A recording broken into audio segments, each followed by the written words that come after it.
Mencionaré nuestras entidades asociadas, el CESA, Colegio de Estudios Superiores de Administración, la Universidad de Antioquia, la Universidad Católica de Manizales, la Universidad del Norte, la Universidad Militar Nueva Granada, la Universidad Central, la Uni Empresarial, la Universidad Externado de Colombia, la Universidad Industrial de Santander, la Universidad Tecnológica de Bolívar, la Escuela Superior de Administración Pública SAB, la Universidad del Rosario, la Universidad del Atlántico, la Universidad Sergio Arboleda, la Universidad Autónoma de Colombia, la Universidad Autónoma de Bucaramanga, la Pontificia Universidad Javeriana, la Universidad Jorge Tadeo Lozano, la Universidad Nacional de Colombia, la Universidad Surcolombiana, la Universidad del Magdalena, la Universidad de AFIT, el ICESI, Universidad ICESI de Cali, la Universidad Libre. Es para nosotros un honor presidir esta asociación en este periodo y a extenderle un agradecimiento especial al mecenazgo, apoyo y colaboración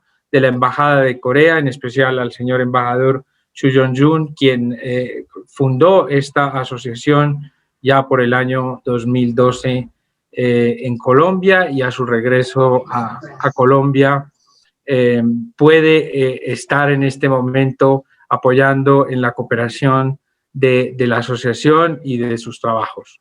La agenda para el día de hoy es una pequeña introducción a mi cargo, las palabras del excelentísimo señor embajador de Corea en Colombia, señor Chu Yong-jun, un mensaje de nuestro rector de la Universidad Libre, luego unas palabras del comisionado de la Comisión de Regulación de Comunicaciones y exdirector ejecutivo de la misma, el doctor Carlos Lugo Silva, en nombre del gobierno. Luego la conferencia central del profesor Sun Jo Bae, el papel del gobierno en la promoción de proyectos I+D y la evidencia empírica en Corea del Sur, y para después, posteriormente, unas preguntas del auditorio y el cierre. Sea lo primero, manifestarles en esta introducción, además de los agradecimientos, por supuesto, y del saludo que les presenta la Universidad Libre a todas las universidades convocadas, a los sectores de la sociedad, empresa, Estado que se conectan a esta conferencia, presentarles el interés de la universidad por estos temas de I+D como profesores, investigadores y administradores de la educación superior. Desde la asociación entendemos, obviamente, que la gran ciencia y los programas académicos excepcionales son necesarios, pero no suficientes para apoyar y preparar a los estudiantes para enfrentar los desafíos de las disciplinas y de nuestro mundo. Es necesario, además, el entrenamiento de investigadores y la búsqueda de condiciones para la innovación, fundamental en una cooperación sociedad-empresa, Estado y universidad. En nuestro caso, estamos encontrando nuevas formas para asegurarnos de que nuestros graduados no solo sean capaces de navegar nuestro entorno tecnológico de manera efectiva y eficiente, pero que también tendrán que adquirir una comprensión profunda de nuestras tradiciones de artes liberales y de los problemas de las ciencias sociales para informar su toma de decisiones y las innovaciones y su proceso. Y queremos que también comprendan el espíritu empresarial para los que quieran seguir ese camino profesional que resulte apasionado, pues para dar respuestas a las industrias de hoy. Para Colombia también ha sido muy interesante el modelo de plataformas tecnológicas, y este tipo de organización implica un estado muy avanzado de colaboración internacional y el desarrollo de una red promovida para la integración de la investigación más la innovación, pero que solo se podría desarrollar con éxito mediante la integración de la industria y de las instituciones de investigación Estado de manera exitosa. Otros modelos de integración, pero especialmente hoy hemos querido traer el modelo de Corea del Sur porque le dan mucha importancia a este tipo de organización porque fomentan necesariamente desde los programas no solo universitarios, sino desde las diferentes empresas de innovación, y definen como una agrupación de entidades interesadas en un sector concreto, lideradas por la industria, con el objetivo de definir una agenda estratégica de investigación sobre temas estratégicamente importantes y con una gran relevancia social, en los cuales logran los objetivos de crecimiento, competitividad y sostenibilidad, dependiendo de los avances tecnológicos y de investigación a medio y largo plazo. Luego, para mantener y tener plataformas tecnológicas, necesitamos una agenda estratégica de investigación y de movilización de esa masa crítica de investigación y de esfuerzo innovador necesarios. Es por ello que nos complace el día de hoy, por supuesto, tener a un investigador de las más altas calidades que muestra cómo la influencia de la participación en los sistemas de innovación del gobierno es importante, no solamente por cuenta de la transferencia de tecnología, sino porque contribuyen al desarrollo de la tecnología trayendo participantes, y el estudio de él sobre el papel de los gobiernos y los laboratorios lo hace en torno a los desarrollos de Corea del Sur. Por eso, para nosotros es importante escucharlo en esta serie de masterclass de la Asociación de Estudios Coreanos. Y por eso quiero darle un saludo especial a este investigador de la Universidad de Yonsei, Sun-Jo Bae, quien es actualmente profesor de gestión tecnológica en la Universidad de Yonsei, de la Escuela de Negocios, donde imparte las clases de gestión de tecnología, producto, servicio, innovación y emprendedurismo. Recientemente ocupó un puesto visitante en la Universidad Nacional de Singapur y también trabajó para la Universidad de Hong Kong antes de unirse a Yonsei. El profesor Bae también tiene una amplia experiencia en la industria como especialista en TI en IBM, Servicios Globales en Corea, y es cofundador y director de Knowledge Scoop Inc. y se desempeñó como miembro externo de la Junta de Empresas de Juegos de Inicio Company 100 Inc., Korea Logistics, etc. Vamos a, antes de darle la palabra al profesor Sun-Jo Bae, escuchar las palabras de instalación de este evento internacional Masterclass por cuenta del excelentísimo señor embajador en Colombia, el señor Chu Jong-jun, quien tiene el uso de la palabra. Muy bien, muy buenos días, buenas noches en Seúl. Un cordial saludo al profesor Mario López Viveros, presidente de la Asociación de Estudios Coreanos, y a los miembros de la mesa directiva de la asociación. Y creo que están aquí participando en este webinar los líderes de la Universidad Libre, doctor Jorge Alarcón Niño, presidente de la Universidad Libre, y doctor Fernando Tejanón Rodríguez, rector nacional, y doctor Fernando Salinas, rector seccional en Bogotá, y también doctor Carlos Lugo Silva, comisionado. Les agradezco muchísimo por sus apoyos y colaboraciones del trabajo del profesor Mario López y las actividades de la Asociación de Estudios Coreanos en Colombia.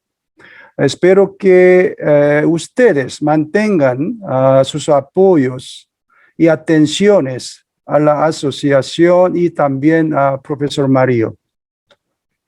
También un saludo a los estudiantes, investigadores, profesores y amigos de Corea que se están conectando ahora mismo a este excelente webinar. Un agradecimiento especial al profesor Sung-Jo Bae de la Universidad de Yonsei en Corea por su participación como conferencista en este evento. El evento de hoy es el segundo webinar de la Asociación de Estudios Coreanos y recientemente terminó un seminario virtual sobre la adhesión de Corea como miembro de Asociación de la Alianza del Pacífico, organizado por la Universidad de los Andes y la Asociación de Estudios Coreanos y la Embajada. Según la información que tengo, la Asociación de Estudios Coreanos está planeando 3 o 4 seminarios más que van hasta agosto de este año. Y también tiene otros proyectos como el concurso de ensayos de los jóvenes investigadores, el concurso de idioma coreano, el encuentro anual de la Asociación de Estudios Coreanos, etcétera, este año.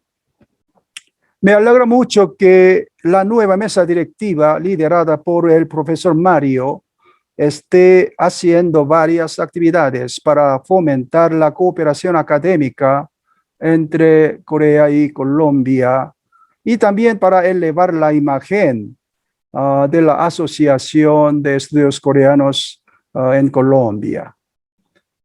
Hoy el profesor P va a presentar una conferencia sobre el papel del gobierno en la promoción de proyectos de investigación y desarrollo y I&D, el caso coreano. Creo que los colombianos tienen mucho interés sobre este tema y las relevantes experiencias coreanas, porque las políticas de I&D del gobierno coreano han desempeñado un rol crítico en su desarrollo nacional. Yo también he tocado este tema cuando expliqué los principales elementos del desarrollo económico de Corea. Hoy tenemos un excelente especialista del área de investigación tecnológica y esperamos que la audiencia profundice aún más sobre nuestra experiencia e historia del desarrollo económico de Corea a través de la presentación del profesor B. Finalmente, reitero que nuestra embajada siempre está dispuesta a apoyar las actividades académicas y sociales de la Asociación de Estudios Coreanos en Colombia. Muchas gracias. Muchas gracias, señor embajador, por sus palabras. Sabemos muy bien de su apoyo constante a esta Asociación de Estudios Coreanos, que como se decía en la introducción, en los slides del inicio, se proyecta como una asociación que promueve los estudios coreanos en Colombia y la cooperación con los distintos centros de estudios de pensamiento de Corea. Quiero darle la palabra al comisionado Carlos Lugo Silva, exdirector ejecutivo de la Comisión de Regulación de las Comunicaciones en Colombia. Esta comisión de regulación pasa las políticas más importantes sobre el tema de las comunicaciones, está muy conectado con el tema de la innovación y la tecnología, y le doy un saludo especial por acompañarnos en esta conferencia. Muy buenos días, doctor Mario, un saludo muy especial y muy agradecido de esta invitación. También extiendo un saludo al señor rector de la Universidad Libre y al señor embajador de Corea y a nuestro invitado, así como a todos los miembros de la Asociación de Estudios Coreanos. por abrir estos espacios de discusión y debate. Yo creo que Corea ha sido ejemplo para Colombia y para el mundo en cuanto al diseño de políticas que promuevan el desarrollo científico y tecnológico y también la innovación, teniendo en consideración la investigación aplicada y cómo podemos utilizar los resultados de la ciencia y la tecnología para generar desarrollo en nuestros países. Colombia durante muchos años ha intentado desarrollar cada vez mejores políticas que puedan integrar al sector público con el sector privado y la academia en ese trinomio de universidad, empresa, Estado, precisamente utilizando y aprovechando el ejemplo coreano y aprovechando la cooperación. Tuve hace algunos años la oportunidad de servir en el cargo de jefe de innovación del Ministerio de Educación, donde pude trabajar directamente con el gobierno de Corea en un ejercicio de cooperación que nos permitió crear en el país 5 centros de innovación educativa regional para fomentar y mejorar la innovación en educación, un proyecto maravilloso que duró varios años de desarrollo y a través del cual pudimos integrar a todo el sector educativo con la cooperación pública y la cooperación internacional y por supuesto aprovechando también los distintos mecanismos como pueden ser los empréstitos a través del Exim Bank y otras iniciativas que desde el gobierno de Corea siempre han estado presentes en nuestro país. Hoy desde la Comisión de Regulación de Comunicaciones somos unos convencidos de que requerimos no solo desde nuestra tarea regulatoria hacer nuestras propias investigaciones, desarrollar nuestros propios proyectos de investigación y desarrollo, sino que estamos convencidos que tenemos que integrarnos también con el sector académico, con las universidades, quienes en última son los que van a darle esa fuerza que requieren nuestros programas y nuestros proyectos. Por eso, el año pasado, por primera vez creamos un fondo especial de fomento a la innovación y al desarrollo tecnológico para la regulación en comunicaciones, algo nunca antes visto en el país, una práctica nueva en el sector de la regulación, que no es más que ese arbitraje que hacemos para que pueda haber también desarrollo en el sector de las tecnologías de información y comunicaciones y el sector postal en nuestros países. Y por primera vez en alianza con el Ministerio de Ciencia y Tecnología tenemos en este 2021 y tendremos en un par de semanas el lanzamiento y apertura de la convocatoria, esa primera convocatoria del programa de innovación para la regulación, donde esperamos que el sector de tecnologías de información y comunicaciones junto con las universidades participen activamente y podamos seguir generando desarrollo para nuestro país. Muchísimas gracias y espero que para todos los asistentes sea propicio este evento y esta conferencia tan especial que la Universidad Libre y la Asociación de Estudios Coreanos ha preparado para todos. Muchísimas gracias. Muchas gracias, querido comisionado, por estar con nosotros el día de hoy para escuchar al profesor Sun Jobei en esta conferencia. El señor rector nacional de la universidad, el doctor Fernando de Llanón, presenta sus excusas por no estar presente en esta conferencia, sin embargo, envía un saludo especial a través de una comunicación que me permito dar lectura. Ningún académico puede dudar hoy de la importancia que tienen la ciencia y la tecnología para el desarrollo económico, social y cultural de un país, ni de la urgencia de su adecuado financiamiento por parte del Estado y del sector privado para que la investigación en estos dos ámbitos pueda desarrollarse tanto en las universidades como en los centros e institutos dedicados a tal fin, con calidad, pertinencia e impacto, de modo que se consoliden y amplíen las comunidades científicas, disciplinares e interdisciplinares, para que la mayor cantidad de personas, grupos humanos y regiones geográficas sean beneficiarios tanto de sus resultados como de un cambio en la manera de concebir y hacer las cosas. Esto implica que las comunidades científicas se acerquen a las comunidades de ciudadanos y les transmitan algunos de los elementos básicos del método científico, cómo se observa, cómo se explora y cómo se trabaja en equipo, que pueden ayudarles a resolver problemas cotidianos de su entorno y a descubrir cuáles de ellos son vitales o relevantes para su supervivencia o progreso.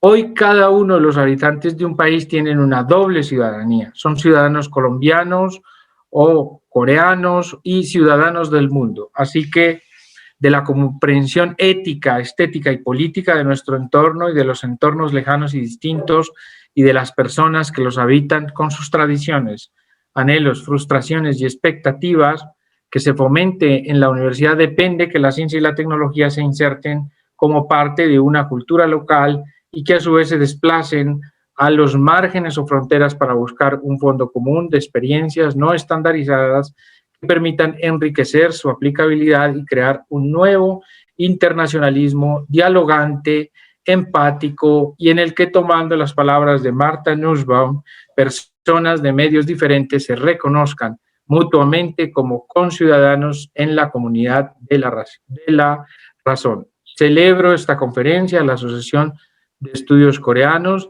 y les extiendo un saludo especial a los invitados especiales por hacer posible esta conferencia. Bien, estas son las palabras del señor rector de la universidad y ahora sí, vamos a dar inicio entonces a esta conferencia esperada del profesor Sunjo Bae. Como ya lo dije, el profesor Sunjo Bae tiene una amplia experiencia, no solo como profesor de gestión tecnológica, en innovación y emprendedurismo en su propia universidad, la Universidad de Yonsei, en la Universidad Nacional de Singapur, en la Universidad de Hong Kong y en la empresa, en diferentes empresas.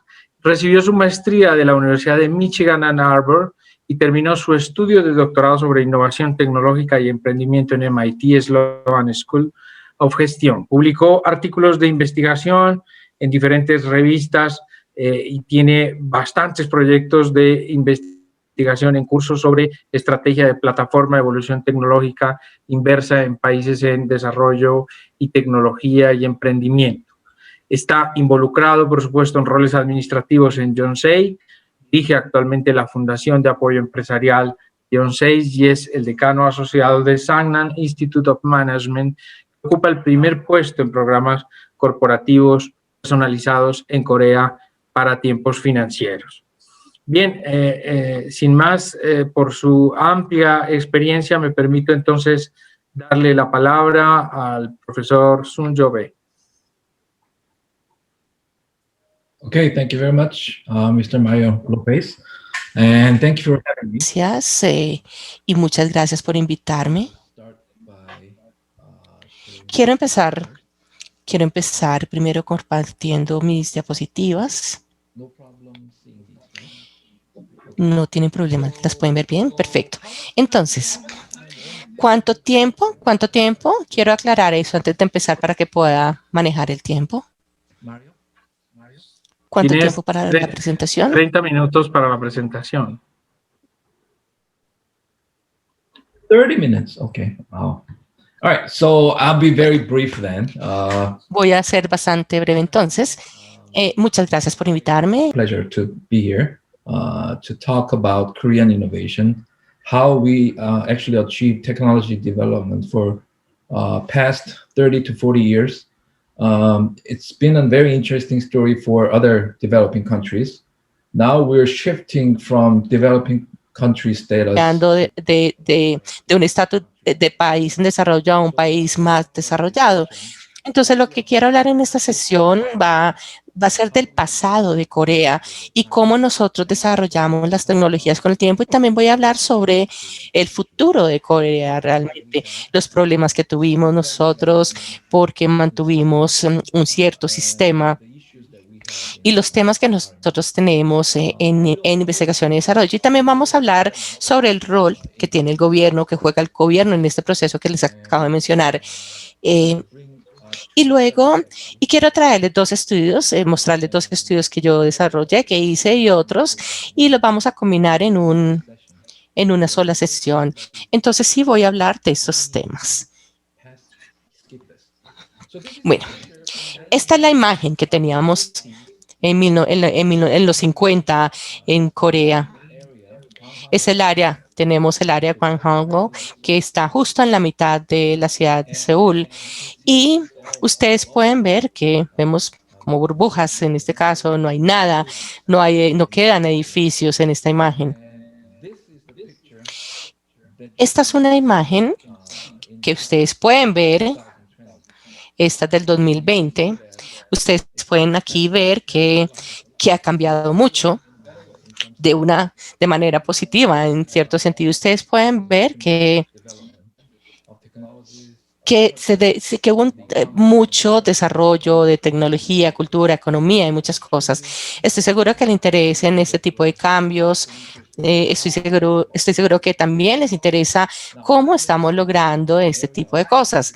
Ahora, mi área principal de estudio es la innovación, la tecnológica, para ser más específico, y voy a hablar el tema específico. ¿Cómo se dio este desarrollo tecnológico se dio en Corea? De acuerdo con Bloomberg, Corea del Sur es el país número 1 en su lista de las 60 economías más innovadoras. Entonces, de hecho, nos conocen hoy día en el mundo como un país bastante innovador. La mayoría de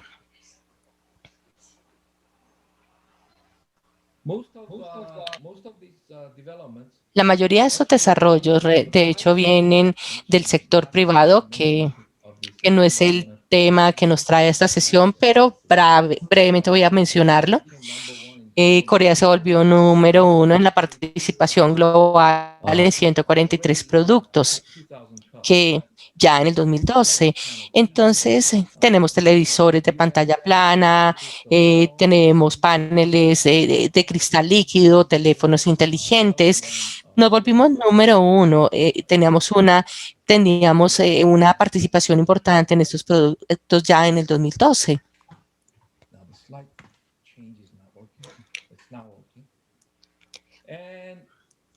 Y como pueden ver ustedes aquí en esta diapositiva, lo que vende Apple en cuanto a iPhone, si bien ellos lo venden más o menos a $600, por lo que ellos hacen eso, nosotros creamos $670. Las compañías suministran la gran mayoría de las piezas de iPhone. Cuando Apple lo hace, de hecho, Corea gana dinero. Entonces Samsung se volvió tan grande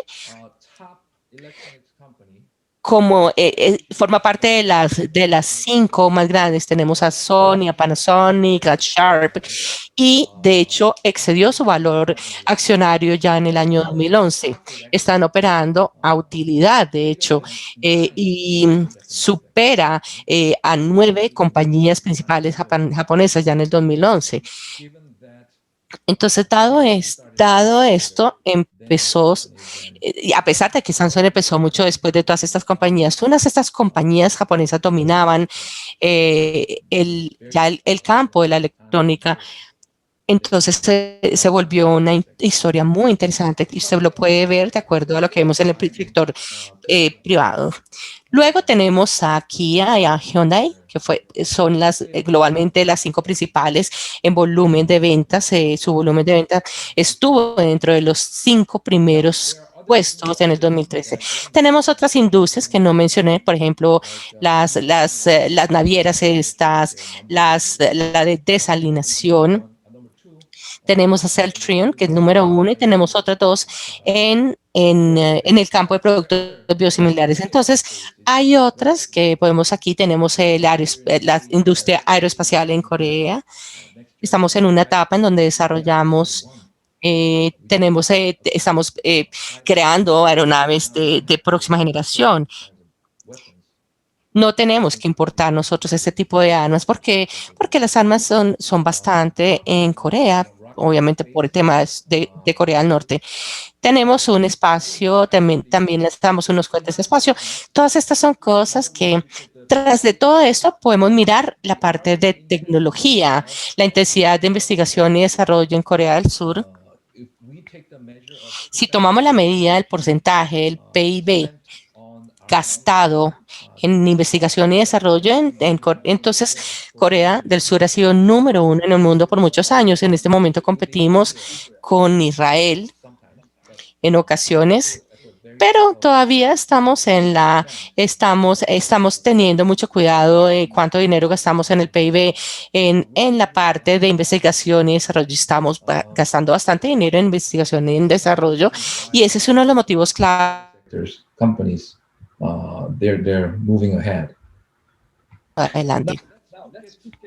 Ahora miremos un poco, ahondemos un poco en la parte de innovación, el diseño. Quiero explicarles a ustedes un modelo muy conocido de innovación que se relaciona con la discusión de este tema. Este es un modelo bastante conocido.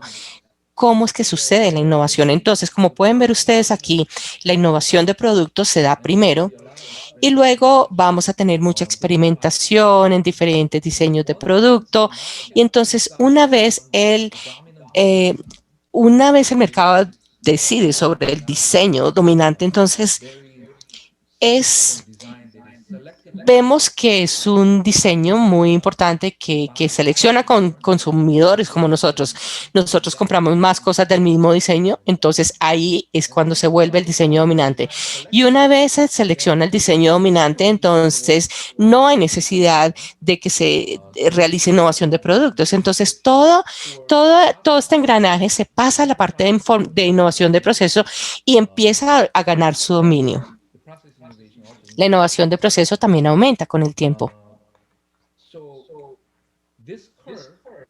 Esta curva se ha utilizado en muchos textos, en muchas situaciones, para poder explicar cómo es que los países pueden innovar en ciertas áreas.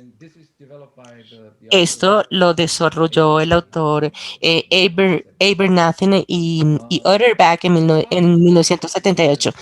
Entonces, aquí la innovación de producto, toda esta curva explica muy bien las diferentes industrias, cómo su innovación con el tiempo. El problema es que, de hecho, una vez volví a Corea y traté de explicar cómo es que innovó Corea con el tiempo.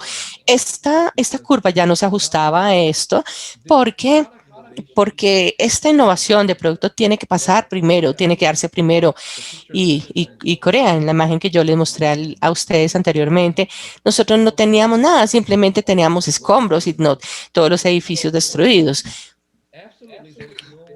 Entonces, no había una explicación sobre cómo había innovado Corea con el tiempo, simplemente utilizando todas estas curvas que desarrollé en países más desarrollados como Estados Unidos y en otros países europeos, que empezaron su innovación mucho más antes que, no sé, hace unos 100 años. Ellos empezaron su innovación mucho más antes y, de hecho, se industrializaron mucho más antes también. Estas curvas que explican la innovación en un país desarrollado sencillamente no funciona para los países en desarrollo como Corea. Estoy hablando de, no sé, de aquellos que estoy hablando de los 60, 70, 80 y 90. Esta curva se puede explicar como un proceso evolucionario porque imita la evolución natural. Entonces, nosotros llamamos esto evolución tecnológica. Entonces, este es un modelo que explica la innovación tecnológica con el tiempo y la evolución que se da también con el tiempo. Entonces, la evolución sucede como el proceso de variación, selección y retención. Entonces, la variación viene primero, como pasa o como vemos en esta curva, se tienen algunos diseños, diferentes diseños, tiene que ver con la etapa, es similar a la etapa de variación. Y luego tenemos la parte de selección, la etapa en donde se selecciona el diseño dominante, como en la naturaleza, por ejemplo. en donde donde se selecciona una especie para supervivencia. Y luego pasa la etapa de retención, en donde las especies seleccionadas de la naturaleza, por ejemplo, florecen con el tiempo y evolucionan también con el tiempo. Entonces, este modelo que tenemos aquí, que explica la innovación tecnológica, de hecho, también explica el ritmo de la evolución con el tiempo, porque tenemos la innovación del producto que, como pasa con la naturaleza, es una etapa de variación en donde la industria genera muchos productos, muchos diseños, y luego tenemos el diseño dominante que lo selecciona, y luego tenemos la innovación de proceso, que de hecho está evolucionando con el diseño dominante con el tiempo. ¿Por qué estoy explicándoles a ustedes este modelo de evolución tecnológica? Quiero darles a ustedes un ejemplo primero antes de continuar. Bueno, el caso de Northrop es un caso interesante de esta evolución. Nosotros sabemos que los aeronaves, que los aviones en la industria aeroespacial, a la derecha, donde seleccionamos la unidad retratable. Entonces, este fue el diseño por muchos años, casi en todos los aeroplanos que vemos, ellos tienen estas ruedas retráctiles, pero se hizo mucha experimentación también en la parte de aterrizaje, como vemos en las otras, y tenemos la de pantalones de llantas. ¿Y por qué pasa? Porque la retráctil produce un mejor desempeño en su mayoría. Entonces, cuando despega el avión, el tren de aterrizaje simplemente se ajusta en la parte interna del avión. Entonces, la resistencia se minimiza, y cuando es necesario de aterrizar ya, empieza a salir para que pueda aterrizar de manera segura en la Tierra. Entonces pasó esta variación porque el tren de aterrizaje se seleccionó posteriormente, porque tiene que diseñarse perfectamente y no debe tener ninguna falla en el momento en que se retrae o que sale, o si no, tendría que aterrizar sin las llaves. Entonces tiene que ser un mecanismo libre de fallas. Entonces se demoró un tiempo en seleccionar. Durante ese tiempo tuvieron que las personas que están trabajando en la industria aeroespacial, ellos tuvieron que sacar alternativas para que entonces tuvieron que sacar un mejor dispositivo para poder ofrecer un mejor diseño que minimizara la resistencia aérea sin tener que sacar o retraer el tren de aterrizaje. Se queda en el aire sin tener que retraer el tren. Entonces vemos que la llanta queda afuera, y establecieron una forma en que ellos pueden minimizar la resistencia aérea. Entonces son algunas variaciones, hay muchas variaciones que hemos visto entre los diferentes esquemas, porque tenían que tratar de buscar la mejor manera o el mejor diseño y llegar al diseño dominante. Entonces, ¿qué es interesante en esta etapa de variación? El periodo de variación permite el desarrollo de experimentos, de métodos de experimentación, de facilidades, instituciones, de teorías, conocimientos, personas, organizaciones. Entonces, la variación es muy importante porque, de hecho, nos permite al país o a la industria desarrollar todo este tipo de mecanismos con el tiempo. Y luego pasa la selección. Entonces, la etapa de variación es muy importante para desarrollar el conocimiento y los aspectos esenciales. Ahora, quiero que pasemos ahora sí a Corea. Entonces, el modelo de variación, selección y retención que les acaba de explicar, ¿funciona Corea?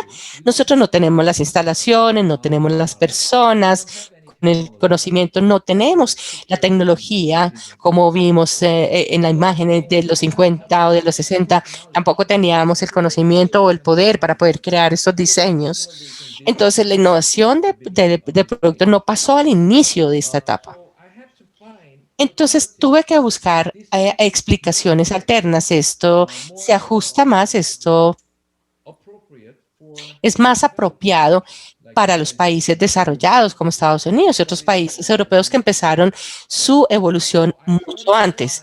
Entonces empecé a buscar los hechos y tratar de desarrollar nuevos modelos para poder explicar cómo es que los países en desarrollo desarrollaron sus tecnologías.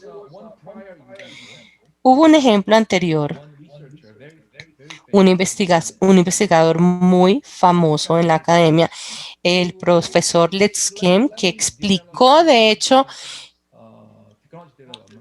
el desarrollo de los países de una manera, tal como lo explica esta imagen. ¿Cómo fue que lo explicó el profesor Lee Soo Kim entre la década de los 60 y la década de los 90 en Corea? Ustedes aquí pueden ver que tenemos la curva de innovación de producto que les acabo de presionar. Explicó el profesor que Corea pasó no de izquierda a derecha, sino que Corea empezó de derecha a izquierda. Entonces, nosotros empezamos a esta etapa que vemos en la derecha y empezó con la transferencia de tecnología de países más desarrollados y nosotros adquirimos este conocimiento a partir de alianzas estratégicas o tecnológicas y nosotros tomamos las tecnologías que se habían desarrollado en países desarrollados y transferimos ese conocimiento tecnológico y luego mejoramos nuestras capacidades simplemente produciéndolo y sacando ideas para el proceso o el procesamiento. Luego, en la medida en que nosotros continuamos, nosotros empezamos a adquirir conocimientos sobre la innovación, el proceso, cómo mejorar el proceso, cómo mejorar la producción y luego nuestras capacidades tecnológicas empezaron a aumentarse gradualmente y hasta llegar a un punto, a un estado en el que nosotros podemos realmente entregar ya esta innovación de producto. Entonces, este es un modelo, es el modelo de desarrollo de tecnología que sacó el profesor Lin Soo y ha sido muy conocido para muchos expertos en el área de manejo de tecnología. Entonces, su libro se llama Invitación hacia la innovación y el título explica cómo es que los países en desarrollo puede llegar y puede mejorar sus capacidades tecnológicas. Tengo una opinión un poco diferente, porque si ustedes miran este modelo que el profesor Linsky no se puede dar cuenta que el modelo explica algunas de las historias de éxito, pero no explica los casos de fracaso, porque no sé, dos o tres compañías de 100 compañías pueden de pronto llegar al estado a donde puede darse la innovación del producto. Muchas, de hecho, fracasan durante el proceso del desarrollo de conocimiento o de la capacidad. Entonces, tengo una explicación alterna para este proceso. ¿Cómo poner al día? ¿Cómo es que los países en desarrollo pueden desarrollar sus tecnologías? Y yo lo llamo, en ocasiones, evolución inversa de tecnología en un modelo, o en ocasión lo llamo proceso de variación de selección, porque tal como nos explica el proceso normal de evolución sucede por variación, selección y retención. Pero los países en desarrollo no tienen los recursos, no tienen las capacidades tecnológicas. Entonces nosotros seleccionamos una trayectoria posible tecnológica y anticipamos y luego seleccionamos esa tecnología para desarrollarse y unas Y luego unas entidades de investigación, como por ejemplo compañías, instituciones de investigación, universidades, ellas participan y luego desarrollan esa tecnología selecta por un periodo de tiempo. Y entonces, una vez se desarrolla con éxito la tecnología, otras compañías como proveedores, otras compañías de la industria participan, ya entran a participar. Entonces, en este proceso inverso de la selección, llega primero y luego el gobierno, que es el tema de hoy. El gobierno es el que impulsa esta selección. Y también les voy a explicar todos estos temas en unos minutos. Sé que no me queda mucho tiempo, o sea que tengo que apurarme. Como pueden ver ustedes, las industrias bien desarrolladas, como por ejemplo la de construcción de barcos, semiconductores, tengo otros aquí. Tenemos pantallas, internet móvil, energía nuclear. Todas estas industrias empezaron con financiamiento gubernamental y con selecciones impulsadas por el gobierno. Empezaron al principio para poder construir, los astilleros no tenían este tipo, pero se dieron cuenta que contrataban muchas personas y que los astilleros son una base muy fundamental. Entonces ellos decidieron construir barcos, trabajaron con algunas compañías como Candy, y trabajaron con estas compañías, dieron muchos recursos del gobierno para poder desarrollar la industria de astilleros y las tecnologías básicas que estaban allí. Y luego eso pasó en la etapa de desarrollo de tecnología, pero posteriormente la inversión privada empezó a tomar la posición, las compañías crecieron, ya tenían más recursos, gastaban más dinero, desarrollaron tecnologías y muchas otras compañías se unieron en las etapas de variación. Entonces vino la selección y luego tuvimos la etapa de variación. Luego el resultado es que muchas compañías en estas industrias se volvieron número uno en su producción. Quiero darles un ejemplo específico. Cuando nosotros no teníamos una base sólida para las telecomunicaciones, ya el país se conoce porque tiene unas buenas redes o tecnologías e industrias de telecomunicaciones. El gobierno decidió irse con una tecnología que se llamaba CDMM. Todos los otros países seleccionaron GSM, pero por algún motivo, el gobierno decidió utilizar la tecnología CDMA que nadie más seleccionó. Decidieron hacerlo porque querían fijar el estándar y querían ser como la frontera en este caso. Entonces pidieron al laboratorio de investigación que tenemos aquí, que se llama ITRI, que desarrollara esta tecnología. Entonces, Qualcomm en ese tiempo era una compañía bastante pequeña, no como lo es ahora. Entonces, trabajaron con Qualcomm para desarrollar la tecnología de CDMI. Una vez se desarrolló la tecnología de CDMI, otras compañías empezaron a unirse a este esfuerzo económico y lo tomaron como estándar. Y otras compañías de telecomunicaciones, otros proveedores, otros fabricantes, todos se unieron a este movimiento. ¿Por qué lo hicimos? Porque tenemos beneficios grandes al seleccionar primero. Entonces, creo se puede ahorrar tiempo en el desarrollo de tecnología. Uno no tiene que esperar todas las variaciones que se dan. Entonces, de hecho, no tenemos tiempo. Teníamos que desarrollar las tecnologías rápidamente. Seleccionamos una cierta tecnología y luego todos los esfuerzos se centraron para poder adaptar, para poder seguir con esa trayectoria tecnológica. Entonces, el mecanismo de selección, variación, retención también reduce las inversiones redundantes y las complicaciones, reduce el fracaso de pronto al no mirar o innovaciones prometedoras, porque si usted permite que el mercado decida, de pronto pueden decidir sobre tecnologías que son más convenientes, más económicas, más baratas. Entonces, Entonces eso es lo que de pronto se trata de mirar las que son más florecedoras. Entonces hay algunos beneficios en estos mecanismos de selección, variación y retención inverso. Por eso es que nosotros lo hicimos de esta forma. Y no somos los únicos. Japón también hizo esto. Esto es la investigación de Sakakibara y de Aldrich. Ustedes pueden ver aquí que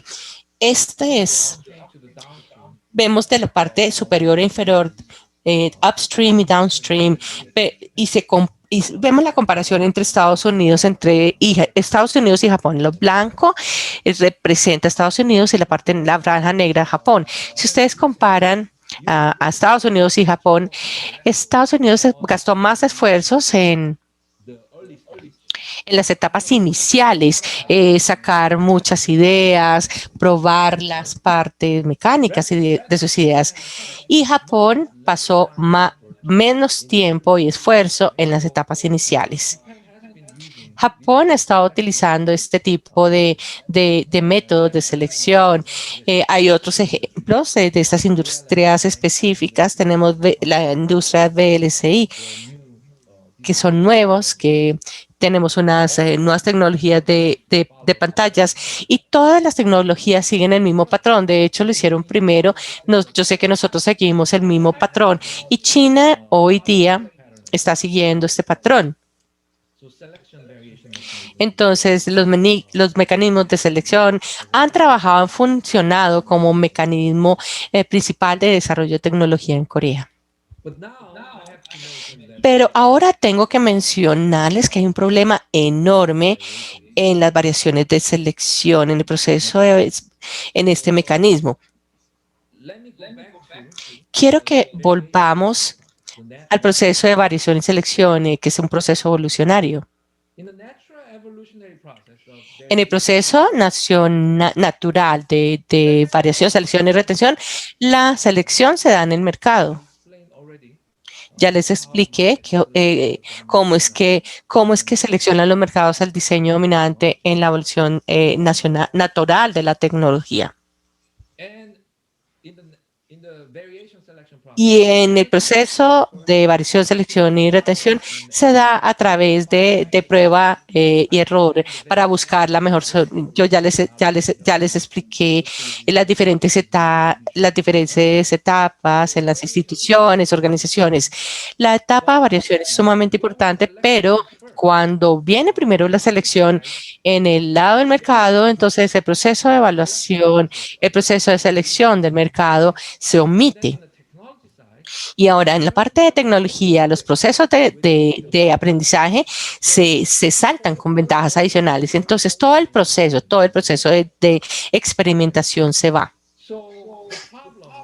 El problema que tenemos en este momento es que el problema es bastante visible en Corea. Por ejemplo, nuestra tecnología, nuestro desarrollo ha sido conocida como algo rápido, eficiente, pero de hecho muchos expertos en Corea se preocupan sobre el estatus actual del desarrollo de tecnología, porque hay falta de experiencia de las pruebas y error, o ese mecanismo de prueba y error. Entonces, de igual forma, también tenemos una ciencia muy débil que nos habilite el desarrollo de tecnología. Todos estos malos resultados también, buenos resultados, obviamente, pero sí tuvimos malos resultados. Estos malos resultados que vemos aquí en la diapositiva vienen del hecho de que hemos estado utilizando mecanismos de variación, selección por muchos años. En este momento ya tenemos que cambiar de los mecanismos a algo diferente. ¿Cuál es la respuesta? No tengo mucho tiempo para explicarle todo esto, pero voy a ser bastante breve. Esta diapositiva muestra que nuestros gastos de investigación y desarrollo, al menos en el 2014, se enfocaban mucho en la maquinaria, en la parte electrónica y en las tecnologías de información y telecomunicaciones. Entonces, representa más o menos el 63% de nuestro gasto de investigación en desarrollo en tecnología. Entonces está bastante sesgado, está bastante limitado, tiene un alcance bastante limitado frente a la tecnología que tenemos. Podemos expandirlo simplemente si nos enfocamos en la tapada de variación. Quiero mencionar dos estudios. Yo sé que no tengo tiempo para mostrar todos los detalles de estos dos estudios. Simplemente voy a mencionarles los resultados para que tengan una idea. Entonces, la primera tiene que ver con la pregunta de ¿qué es mejor? Los mecanismos de selección y variación que les acabo de o el de variación y selección. Estoy comparando el proceso nacional de evolución de tecnología y el proceso artificial de desarrollo de tecnología que nosotros hemos estado usando por muchos años. ¿Cuál de ellos es mejor para el desempeño? ¿Qué es lo que impulsa la diferencia en el desempeño o el rendimiento? Estas son las preguntas. Entonces, el documento está publicado en el Journal de Forecasting y nosotros comparamos los mecanismos. Uno es el arreglo para el mecanismo de variación selección. En el proceso de evaluación utilizamos una pirámide inversa porque empieza con muchas alternativas diferentes, muchas experimentaciones y luego se seleccionan las mejores con el tiempo. La evolución natural de los mecanismos de BSR utilizan un mecanismo de evaluación continua porque esto no pasa en un momento, sino que eso va pasando con el tiempo. Ahora, el otro mecanismo que aparece al lado derecho aparece como una pirámide. Entonces, empezamos con unas pocas entidades y empieza a expandirse con el tiempo. La evaluación se da en la etapa inicial porque se selecciona cierta entidad de investigación durante toda la etapa. Entonces, la evaluación aquí con el arreglo de pirámide, de hecho, genera el mecanismo de BSR inversa. La parte izquierda se continúa, de hecho, es una imagen del proceso. Entonces, aquí, ¿cuál es el resultado? Quiero mostrarle el resultado. Estos son los resultados. Ustedes aquí pueden ver que la evaluación inicial con la pirámide que imita la evolución inversa, ese número 3, genera un 3 en términos de desempeño, y la continua, que es similar al BSR, es la número 1. Aquí podemos ver que el BSR funciona mucho más eficientemente y de hecho nos da un mejor desempeño. El otro hallazgo es que si se compara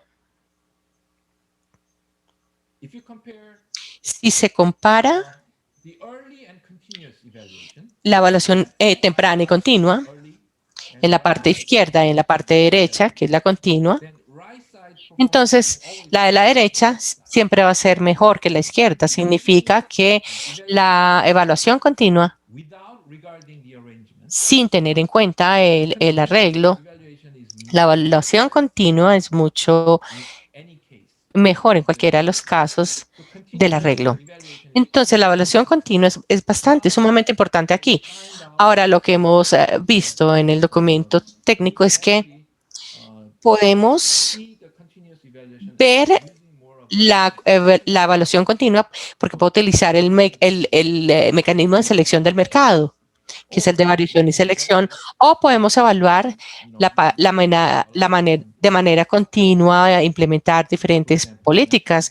Por ejemplo, en nuestra entidad nosotros tratamos de evaluar no solamente el proyecto, sino a los investigadores para que el investigador pueda evaluarse continuamente con el tiempo, para que podamos hacer un seguimiento para determinar cuáles son los proyectos que son mejores dependiendo del investigador. Si uno empieza a hacer seguimiento al proceso,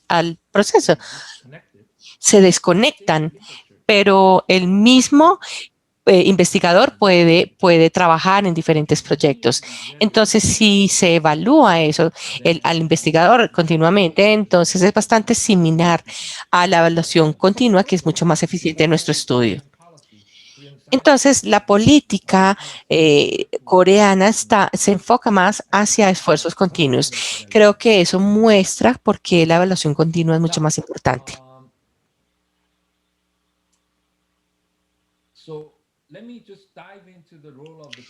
Quiero explicarles el rol del gobierno.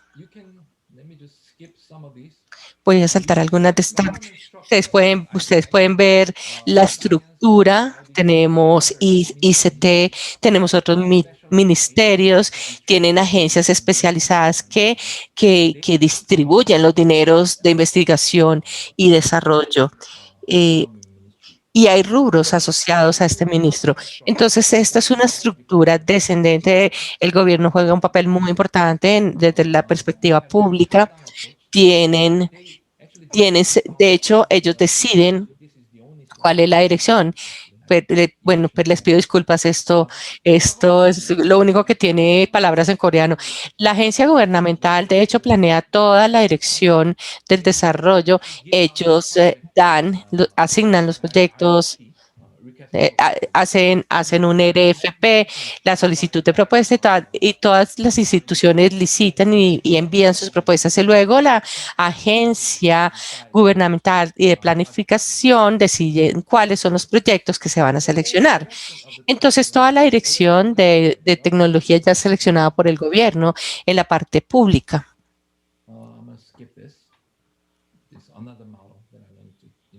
Ese era otro modelo, pero se demora mucho tiempo, entonces voy a saltar algunas de las diapositivas. Esta es otra pregunta de investigación que se relaciona con este tema. ¿Cuál es el rol del gobierno y el de los laboratorios de investigación en proyectos de investigación y desarrollo colaboratorio bajo el régimen de selección y variación? Bajo el gobierno tiene un papel muy importante. Aquí vemos la barra gris. La barra gris representa el sector privado, industrial, los gastos que hacen ellos. La azul representa el sector público. Se desarrolla más la parte privada recientemente con todos los ejemplos que yo les di a ustedes al principio de la presentación. La parte pública también juega un papel importante. De hecho, ellos llenan una brecha que no puede llenar el sector privado. Voy a saltarme todos los detalles de este estudio. Simplemente voy a llegar ya al final de la presentación.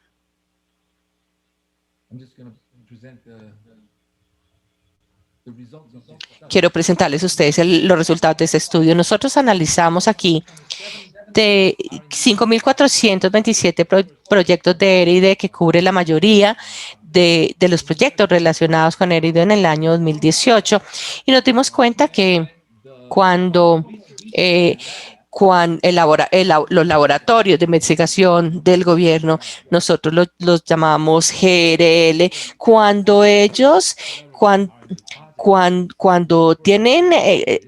hacen alianzas con firmas y universidades, de hecho, contratan más investigadores, utilizan más investigadores y luego gastan más dinero, que es casi como... Creo que es una historia muy interesante. Entonces, cuando el gobierno, cuando el laboratorio lidera los proyectos colaborativos, ellos no producen tantas patentes como hacen las universidades, sino que contratan más investigadores, gastan más dinero en esto. Y de igual forma,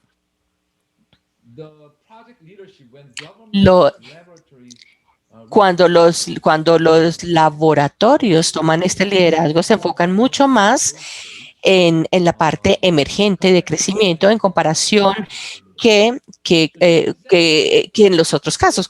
Ustedes pueden darse cuenta que aquí hay cierto nivel de el gobierno, el aporte de los laboratorios. De hecho,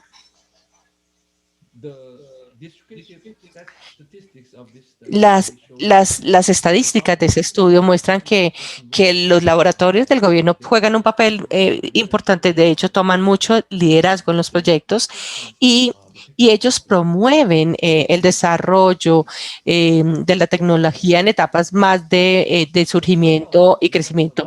Y los resultados finales de este estudio indican que la fuerza de selección del gobierno juega un papel muy importante al traer, al involucrar a la industria, a las universidades, pero la selección influye en el liderazgo de los laboratorios. Y el liderazgo del proyecto se le da a los laboratorios. De hecho, los proyectos traen una distribución más justa de los resultados. Todo el estudio trata de indagar o de buscar la existencia de la fuerza de selección del gobierno y también del rol del laboratorio. El laboratorio de investigación del gobierno viene siendo un intermediario. Conecta a las universidades y a la industria con las decisiones gubernamentales sobre esta selección de tecnología. Entonces, los laboratorios, al menos en Corea, porque estos son datos que vienen de Corea, los laboratorios tienen que jugar un rol muy importante entre el gobierno y otros participantes, otras entidades de investigación, como por ejemplo universidades e industria. Entonces, el laboratorio se conoce a partir de otros estudios. De hecho, juegan un rol intermedio y juzgan ese tipo de proyectos. Entonces, al menos en Corea, la fuerza de selección también es muy importante. Toda la estructura que yo les mostré en la diapositiva anterior, la estructura permite la selección, que baje la fuerza de selección, entonces juegan un papel medio muy importante para poder conectar el gobierno con otros participantes. Entonces, aquí los hallazgos muestran otras cosas, pero no sé si las puedo mencionar. En vez de hablar de este estudio, quiero darles mis ideas finales. Entonces, el mecanismo de selección y variación ha sido un factor de éxito muy importante para el desarrollo de tecnología en Corea. Este mecanismo, el mecanismo de selección y variación aún está vigente en el lado público porque el nivel de cambio institucional se demora mucho más tiempo. Estamos tratando de pronto de tener en cuenta las alternativas a los mecanismos inversos, pero los costos de cambio pueden ser demasiado altos. Hay muchas alternativas diferentes al mecanismo BSR que estamos experimentando y que estamos tratando de contemplar, porque en este momento tenemos que sacar muchos diseños para el tema en materia de innovación, muchos diseños diferentes para poder competir con las compañías en esta etapa. Entonces, el BSR puede ser una respuesta para la transición de SBR a BSR, es un mecanismo. También pensamos en el mecanismo de preselección, en donde mantenemos los mecanismos de selección, pero ponemos una variación antes de seleccionar la tecnología. Y sí tenía unas diapositivas, pero no las cubrí realmente, porque solamente tenía 30. Tuve que saltar muchas diapositivas para poder explicar ese tipo de cosas. Pero estamos pensando en hacer un cambio gradual entre los diferentes mecanismos. Es evidente, yo trabajo con muchas agencias del gobierno y con compañías privadas y todas piensan en esta variación, este aumento de variación en cada uno de los niveles del desarrollo de tecnología. El sector también debe aumentar el nivel de variación en sus esfuerzos de investigación y desarrollo. posiblemente en el futuro o en R&D, en el sector privado, porque yo trabajo con muchas compañías privadas, su nivel de variación también debe aumentarse, tal como sucede con los mecanismos que les expliqué. El rol del gobierno, del esfuerzo de investigación y desarrollo del gobierno se debe replantear. Ya no estamos en una etapa de desarrollo rápido, la tasa económica es más lenta, pero sí tenemos que pensar en mecanismos más efectivos y eficientes para el R&D del gobierno. Y para eso, el mecanismo ascendente, ya expliqué el descendiente, pero Estados Unidos algo que se llama Grant Type R&D, que representa el 80% de sus esfuerzos de investigación y desarrollo. Cambió Japón también a un mecanismo a un ascendente, un mecanismo que le representa el 70% de sus esfuerzos totales.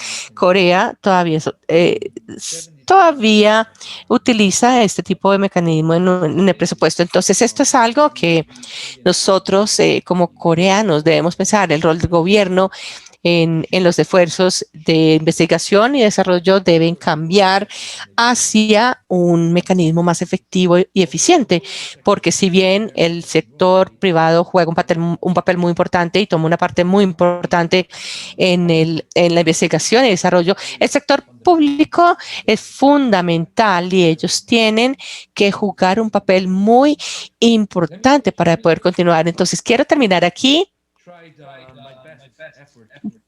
Traté de resumir para poder hacerlo rápidamente, entre las diapositivas para poder explicar pero sí quería explicarles básicamente el pasado de Corea y los problemas que nosotros tuvimos y cómo podemos continuar a futuro, en el desarrollo futuro de tecnología de Corea. Espero que les haya dejado algunas ideas y unos conceptos que puedan ustedes analizar en el futuro. En la medida en que demuestran su interés en Corea, los estudios de Corea. Corea tiene una ruta, en este momento estamos pasando a una etapa, estamos haciendo lo mejor que podemos para poder pensar en todos estos temas para que podamos continuar con un mecanismo mejor de desarrollo de tecnología.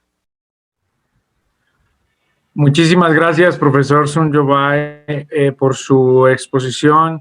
Lamentablemente nos quedamos por fuera de los detalles.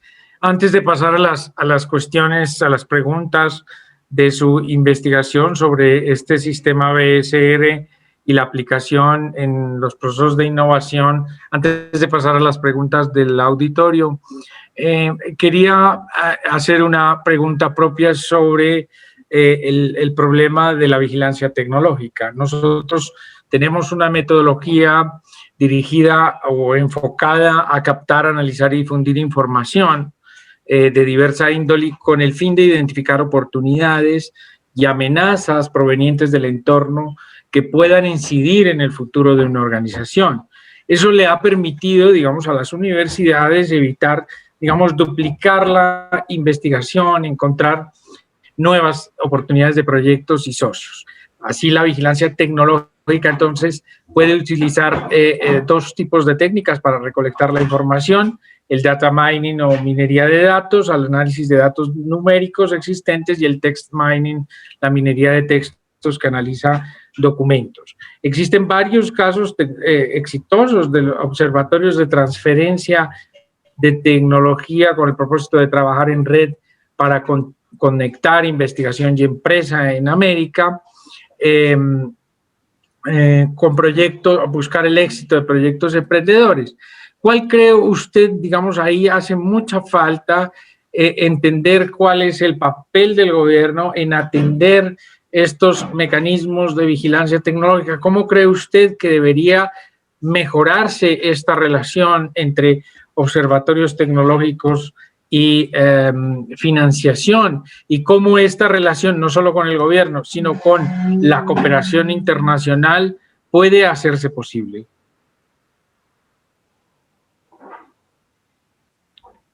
Okay, I think you're assuming that Yo creo que usted está asumiendo que las situaciones, está asumiendo las situaciones en Colombia, ¿cierto? Está hablando de Colombia. Sí. okay. So the government actually El gobierno, las nuevas tecnologías y las nuevas comunicaciones traen, une a todas las entidades y generan más ideas en Internet y podemos compartir esas ideas. Básicamente nosotros tenemos muy buenas ideas que están fluyendo. El rol del gobierno es fijar los estándares y las reglas para que todos estos participantes, todas estas entidades de investigación tengan el conocimiento que puedan florecer sobre la base de estas reglas y estos entornos. Entonces, el rol del gobierno, al menos en Corea, en los últimos 30, 40 años, ellos hacían todo para poder sentar las reglas base para que todo el mundo compitiera y que se seleccionaran las mejores ideas y que todas estas tecnologías se pudieran desarrollar. De otra forma, todo el mundo necesita este tipo de tecnologías y estas tecnologías de comunicación y este tipo de cosas. Entonces, van a desarrollarse de todas formas porque quieren ganar dinero al final del día, pero lo más importante es que una vez el gobierno lidere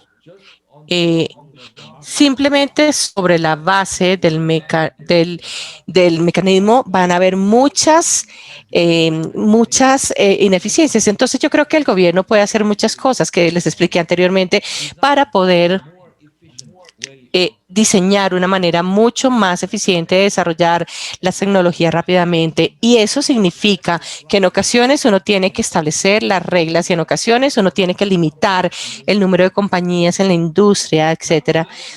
Hoy día, ya no funciona en Corea, pero sí he estado trabajando ya por muchos años. Entonces, para el desarrollo de la tecnología, dependiendo de su país o de otro país, entonces, en ocasiones simplemente uno tiene que tratar y buscar el desarrollo de la tecnología simplemente teniendo este empujón del gobierno o el rol del gobierno. Muchas gracias. Tenemos una pregunta, vamos por las preguntas del auditorio. Juan Felipe López le pregunta, ¿qué papel juega el actual sistema de protección de la propiedad intelectual en la actualización tecnológica y la posibilidad de que los recién llegados se pongan al día?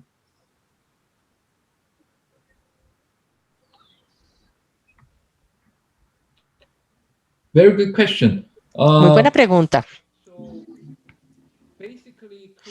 Básicamente, Corea está en la lista, en la parte superior, en la lista superior de los países que generan muchas patentes. De hecho, Corea, al menos, creo que está en el número 3 o 4, si mal no recuerdo. La cantidad es muy importante, pero también la calidad es muy importante. Pero los mecanismos de protección de la propiedad intelectual es muy importante porque permite a los nuevos que entran, que protejan su mercado y que puedan apropiarse, es que puedan, de hecho, obtener los beneficios o los ingresos del desarrollo de tecnología. Entonces, creo que la regla de protección es la ley, tiene que ver con todos los mecanismos de protección, entonces tienen que estar implementados. Quiero darle a usted un ejemplo de los mecanismos que no funcionan o los que no funcionan. China no está presionando una ley, están infringiendo muchos derechos intelectuales de muchos países. El problema es que las nuevas compañías van a venir con nuevos temas de innovación y no van a quedar protegidos, obviamente, por el régimen. Todo el régimen no está funcionando adecuadamente a mí. Entonces, el tema es que, de hecho, cuesta cuesta muchas cosas. Si uno protege la ley, entonces el flujo de conocimiento no va a ser fluido, no va a ser, porque normalmente protege un cierto nivel de flujo de conocimiento. Pero si no se protege la propiedad intelectual, entonces no van a florecer las nuevas innovaciones. Entonces, con el tiempo, se va a reducir la innovación con el tiempo en cualquier país si no tienen un régimen de DPI sólido. Bueno, Corea está promoviendo los límites para poder tener un régimen de propiedad intelectual bastante sólido para poder sacar este tipo de procesos. Entonces, esto contribuye también a la Sociedad Nacional de Desarrollo de Tecnología. Muy buena pregunta. Gracias. Una pregunta adicional del profesor es la siguiente. Si la producción mundial está fragmentada y las empresas transnacionales protegen sus tecnologías centrales, ¿cómo puede una economía receptora de I+D mejorar sus capacidades tecnológicas? Oh, so could you rephrase the last part? What was the question about the FDI to the... Sí, si la producción mundial está fragmentada, CGB y las empresas transnacionales protegen sus tecnologías centrales, ¿cómo puede una economía receptora de I+D mejorar sus capacidades tecnológicas? Okay, so there's another assumption in your question. Bueno, aquí hay como un supuesto en la pregunta, que es que de pronto el FDI no podría funcionar porque no va a darle la tecnología en ese caso. Pero de hecho, simplemente si movemos el lado de producción de su país a otro país, como por ejemplo Corea está moviendo muchas de sus facilidades de producción a Indonesia, a Tailandia, a China también. Estados Unidos ha estado pasando sus sitios de producción a China, a otros países. Entonces, no solamente la inversión directa extranjera en el mercado, solamente el hecho de cambiar la parte de producción de un país, de su propio país a otro país, se transfiere mucho conocimiento. Por ejemplo, en Corea nosotros no empezamos con innovación, empezamos con la producción de productos en manufactura. Y el sitio de producción, de hecho la producción venía de otros países. Ellos construían en Corea y utilizaban a Corea como sitio de producción. En la medida que producimos más y más, nosotros obtenemos conocimiento y empezamos a hacer este proceso, y ya pasamos a la parte de innovación en la medida que se desarrollan las capacidades. Yo creo que es muy importante. Hay muchas maneras en las que se da esta transferencia de tecnología, o la inversión directa extranjera es una forma, porque la manera de tener esta inversión extranjera en diferentes situaciones, en diferentes formatos, por ejemplo, la transferencia de tecnología, las alianzas, el movimiento del lado de producción, la tercerización, en una sola palabra, outsourcing. Cuando se hace offshoring, cuando se hace en otros países. Todas estas cosas funcionan de una manera que se transferencia la tecnología de un país a otro, y hay que utilizar todas estas maneras posibles para poder obtener, para poder mejorar con las capacidades de tecnología. Y alrededor del tema de patentes. Now, and about patents. Alrededor del tema también sobre propiedad intelectual y registro internacional de patentes. Las universidades, de acuerdo a esa política pública, cuando desarrollan invenciones patentables, les exigen a los investigadores patentar para poder proteger, digamos, su innovación o su invención frente a terceros y recuperar la inversión realizada en I+D+I y obtener beneficios con la explotación o licencia de la innovación, porque adquieren además un doble reconocimiento, el académico como inventores de su invención y el económico a través de los beneficios que obtienen pues, de la explotación o de la licencia del descubrimiento. Y continuando con la pregunta también de un participante, pues ¿cree usted que esto limita, digamos, ese actual régimen de protección de la propiedad intelectual a la producción global de las empresas multinacionales?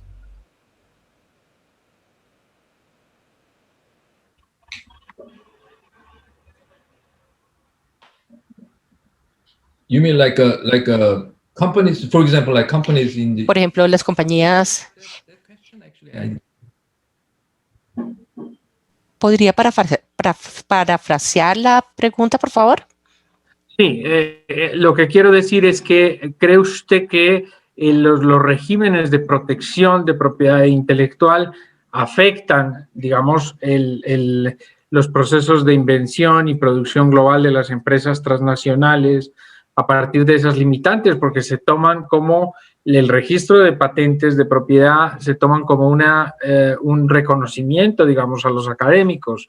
¿Cree usted que esa es una limitante, digamos, para esta colaboración entre Estado, empresa, universidad?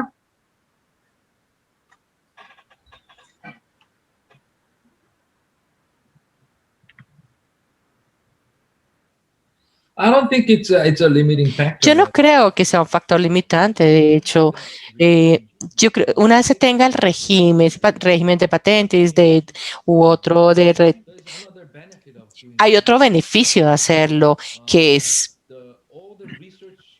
que toda la investigación, todos los proyectos colaborativos entre las firmas, como mencionó, por ejemplo, las transnacionales o las universidades o a nivel o los laboratorios de gobierno, ellos producen resultados de esos proyectos de investigación. Entonces, ¿cómo se va a medir el éxito de los proyectos de investigación? Se mide midiendo los patentes y los documentos investigativos. Entonces, estos son los resultados de la investigación. En ocasiones, ellos desarrollan tecnología para que puedan producir la patente, para proteger las ideas que ellos desarrollaron con el tiempo. Entonces, yo creo que es otra manera de pensarlo. Es una dimensión completamente diferente. No solamente se trata de proteger, se trata también de cristalizar, de sacar buenas ideas y hacer de esas ideas un conocimiento que se pueda transferir, que a su vez genera al final del día patentes. Entonces, no solamente funciona como un mecanismo de protección, sino que también funciona como un mecanismo muy importante para finalizar y cristalizar estos esfuerzos de investigación. Al menos en Corea, las patentes, el régimen de patentes ha estado funcionando de esa forma. Como pueden ustedes ver aquí, de acuerdo a mi investigación, ustedes pueden ver que las patentes es una medida muy importante de éxito en los esfuerzos colaborativos de investigación. De otra forma, sería muy difícil realmente pensar cómo se podría o cómo los resultados podrían darse, pero por la patente en este momento pueden ser co-dueños o propietarios y pueden compartir los derechos de propiedad intelectual. Este es otro aspecto del mecanismo de protección. Sí, una pregunta adicional desde la Facultad de Ingeniería, Héctor Fernando Rojas, el profesor. Trato de entenderle su pregunta. Las universidades tienen una fuerte responsabilidad en Colombia frente a las regiones. Por lo tanto, las universidades desarrollan proyectos con enfoque social que ayuden con esas invenciones desde la universidad en estos proyectos colaborativos. Pero se chocan con un grave problema, que es el problema de la política pública del gobierno, los trámites burocráticos del gobierno respecto de cómo apalancar estos proyectos de investigación. ¿Qué recomendaciones podrías tú hacer para mejorar este nivel de participación o de colaboración? Oh, that's a very, very, very difficult question. Esa es una pregunta muy difícil, porque si el gobierno no lidera, toda la presentación que hice es cómo fue el gobierno, que el gobierno hizo su trabajo con el tiempo. Entonces, son muy tecnócratas. Hay personas tener personas importantes es muy importante. No solamente se trata de una sola industria, pero de todo el país. Entonces, en este caso necesitan personas muy capaces, muy competentes dentro del gobierno. ¿Por qué? Porque en los países en desarrollo el gobierno juega un papel muy importante, tal cual como le expliqué a usted en la presentación. Y para éxito en Corea, yo aún creo que gran parte del éxito de Corea, de hecho, ha sido viene de tecnócratas muy importantes, personas del gobierno, personas que sirven al gobierno. Entonces, yo creo que es muy importante que estén en una posición muy importante para poder planear y, de hecho, ejecutar una parte muy importante del desarrollo en estos países en desarrollo. Tienen que pensar si ustedes tienen problemas, por ejemplo, en un sistema burocrático del gobierno y no les está funcionando bien. Entonces, lo primero que tiene que hacer es seleccionar el presidente correcto, que muestre el poder de las personas y cambiar el gobierno para que vaya a la dirección correcta. En una sociedad democrática ese es el poder que tienen los ciudadanos, y yo creo que los coreanos han mostrado el poder de los ciudadanos en el cambio reciente de presidente. Nosotros lo demostramos pacíficamente, exactamente en el mismo lugar que les mostré en la foto, que está justo en el centro de la ciudad, y tenemos millones de personas que salen allí. De hecho, yo fui parte de la demostración, del grupo de demostración. La madre de 3 niños viene con sus niños para hacer sus demostraciones. Los niños de primaria vienen y participan en estos eventos. Estos eventos son muy importantes. El poder de los ciudadanos. De hecho, la mayoría de los países piensan en el poder del gobierno, pero lo que cambia el gobierno es el poder de los ciudadanos. Y yo creo que Corea ha estado creando un equilibrio entre esos dos poderes con el tiempo. Nosotros empezamos con una dictadura muy fuerte por mucho tiempo, pero nuestra demostración, nuestra resistencia tiene que estar allí. Entonces, en este momento estamos cambiando el balance, se está estableciendo un equilibrio entre el poder del gobierno y los ciudadanos, que para mí es un mecanismo muy fundamental para poder tener una mejor sociedad, mucha más desarrollada.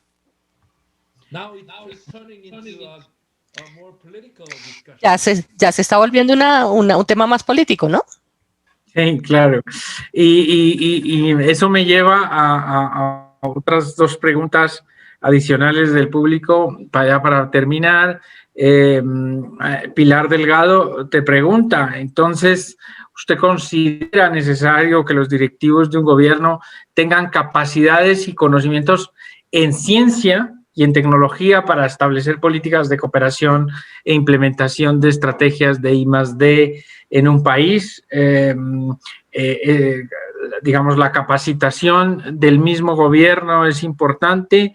Y luego otra pregunta de un estudiante desde la Facultad de Derecho: los grupos de investigación de los programas de Derecho, ¿qué aporte pueden tener para ayudar a este proceso de innovación sin tener que participar del gobierno o en el gobierno? Okay, I think a very good question for the students. Muy buena pregunta. Y yo creo que es unas preguntas muy interesantes, porque yo creo que es más general y creo que no genera sesgos a los estudiantes. Yo creo que La participación en el gobierno, si usted quiere participar, si usted cree que tiene la capacidad, entonces yo creo que es una opción muy interesante, de hecho, para poder desarrollar las tecnologías, no solamente para los ingenieros en el sector privado, para los estudiantes de PhD en las universidades. El gobierno juega un rol muy importante desarrollando las tecnologías en el país. Entonces, incluso si usted no es un ingeniero, no es ingeniero, no tiene o no tiene un major en ciencias, entonces puede aportar al desarrollo de la tecnología en el país. Muchos de nuestros países, el gobierno de Corea, los tecnócratas, de hecho, ellos tienen su base tecnológica, pero no todos ellos. Muchas personas vienen de diferentes carreras, de diferentes intereses y se vuelven personal de gobierno y ya aportan al desarrollo de la tecnología. Entonces pueden contribuir. Y como estudiantes, yo creo que hay muchas maneras en que ustedes pueden aportar a la tecnología, independientemente de que sea estudiante de ingeniería o de otros. Si usted es de ingeniería, sería mucho más fácil porque puede trabajar para las compañías, puede trabajar para las instituciones de investigación o como profesor, investigador en universidades. Incluso si no es una persona tecnóloga o orientada a la tecnología, todos somos usuarios de tecnología y todos también podemos aportar al desarrollo de nuevas tecnologías. Por ejemplo, no sé, todas las cosas que ustedes ven aquí en mi casa, pues, estamos utilizando Zoom, Internet, todas son tecnologías también, pero todas las cosas que ustedes ven alrededor de ustedes, todo está diseñado, todo está concebido de esta forma. No solamente la gente tecnológica se necesita para poder desarrollar las tecnologías, porque normalmente son productos tecnológicos que vemos y son una combinación de ciertas funciones. Entonces, desde la perspectiva de función, los ingenieros tienen un papel muy importante, pero para poder darle sentido al producto y poder sacar nuevos conceptos, de pronto tener una forma adecuada, se necesitan muchos talentos. Entonces, de todas maneras, se puede aportar al desarrollo de tecnologías, incluso si no es ingeniero. Entonces, yo creo que usted aquí tiene muchos de mis amigos, muchas de las personas que yo conozco que trabajan en la industria tecnológica, no son ingenieros, no son científicos, pero aún así aportan al desarrollo de tecnologías. Bueno, entonces tiene que pensarlo. Yo trabajo con muchas compañías como LG, como Samsung, SKF, muchas compañías grandes que desarrollan tecnologías y yo consulto con ellos y participo en el desarrollo de nuevos productos con ellos. Muchas de las personas que están allí no son ingenieros, pero sí tienen buenas ideas, hay que sacar buenas ideas. Entonces tienen que pensar cómo es que las personas interactúan con las tecnologías, cómo es que las personas en general responden a las tecnologías y este tipo de cosas. Entonces hay que observar el comportamiento de las personas. Si ese conocimiento es también sumamente importante en el desarrollo de tecnologías, se puede ser utilizable, puede ser bien aceptado en el mercado. Espero que le responda sus inquietudes. Muy bien, no queremos abusar más del tiempo del profesor Sunjo Bae, ni porque por la hora, ni a los asistentes de este evento. Hemos llegado al cenit de esta presentación. El profesor, quiero agradecerle en nombre de las instituciones que han participado en esta conferencia, en nombre de la Embajada de Corea en Colombia, y de su activismo por estos temas, invitar a las universidades que de cara a la formulación de políticas sobre internacionalización de la investigación se acerquen mucho a las agendas globales de la 7+I, de los retos, digamos, globales que se han venido definiendo principalmente en estas publicaciones de metodologías de investigación de futuros y de apoyo, digamos, a la construcción de una política pública adecuada. Agradezco mucho a los participantes, espero que les haya gustado el inicio de esta serie de webinars. Tendremos la participación, además de la Universidad de Yonsei, a la Universidad de Korea University, con el Departamento de Lenguas y Literatura Española, a la Universidad Nacional de Seúl, con el Instituto de Estudios Latinoamericanos ILAS, a Hankun University con GESIAS, a la Keimyung University con Estudios Coreanos y Educación Global de Lengua y Cultura Coreana, y al Keimyung University con Estética Latina Española. Así que les esperamos en estas gratificantes conferencias de nuestros amigos de Corea del Sur. Les mando un abrazo especial de la Universidad Libre y de la Asociación de Estudios Coreanos. Muchas gracias, profesor Sun Jo-bae. Bye bye. Thank you very much. Bye bye. Muchas gracias.